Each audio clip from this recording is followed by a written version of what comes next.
বিবাহিত স্ত্রীরা এই 5টি ভুল করবেন না, না হলে আপনাদের সংসার আপনারা নিজের হাতেই ধ্বংস করে দেবে। মাথায় রাখবেন, আমরা অনেক কিছু নিয়ম জানি না, আর সেটি অজান্তে অনেক কিছু ভুল করে ফেলি বলেই স্বামীর ক্ষতি হয়, সন্তানদের ক্ষতি হয়, আমাদের সংসারে বিভিন্ন ক্ষতি হয়। এমন তো এমন স্ত্রীরা যদি এসব ভুল করে, তাহলে যে কোনো সময় স্বামীর বিপদ ঘটার সম্ভাবনা থাকে, অর্থাৎ আপনার স্বামীর প্রাণের ঝুঁকি থাকবে। তাই ভুলেও এই 5টি ভুল করবেন না। আসুন দেরি না করে জেনে নিই কোন কোন ভুল করা উচিত না। সন্ধেবেলা চুলে শ্যাম্পু করবেন না। স্ত্রীরা যদি চুলে শ্যাম্পু করে সন্ধেবেলা, তাহলে দারিদ্রতা সংসারে প্রবেশ করে, আর জীবনে সেই দারিদ্রতা দূর হবে না। পয়সা ইনকাম করবেন ঠিকই, কিন্তু পয়সা বিভিন্ন প্রকারে খরচ হয়ে যাবে। বুঝতে পারবেন না পয়সা কেন খরচ হয়ে যাচ্ছে। যদি ভেবে রাখেন যে সংসারে এই কাজটা করব, এই কাজটা করলে উন্নতি হবে, দেখবেন সেই কাজটা কোনোভাবে হবে না, অথচ সেই টাকাটা খরচ হয়ে যাবে। অর্থাৎ সব কাজে আপনারা ব্যর্থ হয়ে যাবে, শুধু আপনাদের সংসারে অমঙ্গল হবে, মঙ্গল কখনোই হবে না। স্ত্রীরা দরজার চৌকাটে কখনোই বসবেন না, এমনকি মেন দরজার চৌকাটে দাঁড়িয়ে কাউকে কোনো জিনিস দিবেন না, না হলে এতে করে নাকারাত্মা বাড়ির মধ্যে প্রবেশ করবে, এমনকি বাড়ির মধ্যে অলক্ষ্মী প্রবেশ করবে, আর মা লক্ষ্মী ঘর থেকে বিদায় নেবে। কারণ ঘর থেকে আপনি বাইরে কাউকে জিনিস দিচ্ছেন, অর্থাৎ এতে করে মা লক্ষ্মীকে অপমান করা হয়, ফলে মা লক্ষ্মীও আপনার জিনিস দেওয়ার সাথে সাথে তার বাড়িতেই চলে যাবে।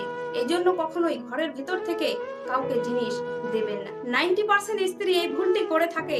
মাথায় রাখবেন, খোলা চুলে মন্দিরে যাবেন না। অনেকে থাকে খোলা চুলে মন্দিরে চলে যায়। মাথায় রাখবেন, প্রণাম করার সময় অনেক সময় চুলটি আমাদের ঠাকুরের গায়ে ঠেকে যায়, আর তখন আপনাদের অজান্তে অভিশাপ লেগে যাবে।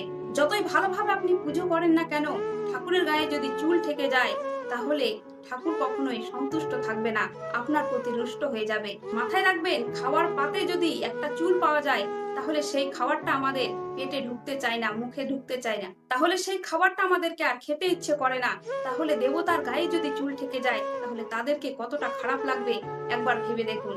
আর সেই কারণে কখনোই মন্দিরে চুল ছেড়ে যাবেন না, চুল বেঁধে যাবে। আরেকটা সব থেকে গুরুত্বপূর্ণ বিষয়, এই ভুলটি নারী পুরুষ সবাই করে থাকে। মাথায় রাখবেন, অনেকে মন্দিরে গিয়ে ঠাকুরের দর্শন করার পর ঠাকুরের দিকে পেছন করে মন্দির থেকে নেমে যায়। মাথায় রাখবেন, ঠাকুরের দিকে পা করে পিছন করে কখনোই মন্দির থেকে নামবেন না। কিছুটা দূর হলেও ঠাকুরের দিকে সোজা মনে তাকিয়ে পিছন দিকে নামবেন, তারপরে সোজা হয়ে ঘুরে নেমে যাবেন। কিন্তু ঠাকুরের সামনাসামনি ভুলেও পিছন ঘুরবেন না, ঠাকুরকে এতে করে অপমান করা হয়। যে কোনো মন্দিরে যান, এই কথাটি খেয়াল রাখবেন, না হলে পাপের ভাগীদার হবে। সব থেকে গুরুত্বপূর্ণ বিষয়, স্ত্রীরা বিয়ের পরে শ্বশুর বাড়ির সঙ্গে ভালো রকম সম্পর্ক করে না। আবার অনেক স্ত্রী আছে যারা শ্বশুর বাড়িতে এসে বাবার বাড়ির সাথে ভালো সম্পর্ক করে না।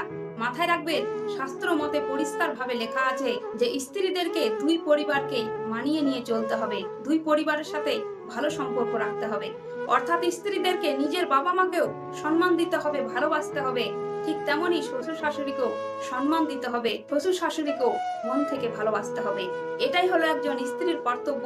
আর এই কর্তব্য থেকে যদি সরে যান, তাহলে সংসারে বিপদ অবশ্যই ঘটবে। কারণ মা লক্ষ্মী সবসময় সরল মনের স্ত্রীদেরকে পছন্দ করে, আর মা লক্ষ্মী তাদেরকেই আশীর্বাদ করে যে সব স্ত্রী সৎ সরল, এমনকি যাদের মনে ভক্তি থাকে। তাই এসব কথা খেয়াল রাখবেন, সংসারে অত্যন্ত সুখী হবে, অত্যন্ত ভালো থাকবে। ভিডিওটি যদি ভালো লাগে অবশ্যই কমেন্টে জানাবেন, ফলো করে আমার সাথে বন্ধু হয়ে যাবেন।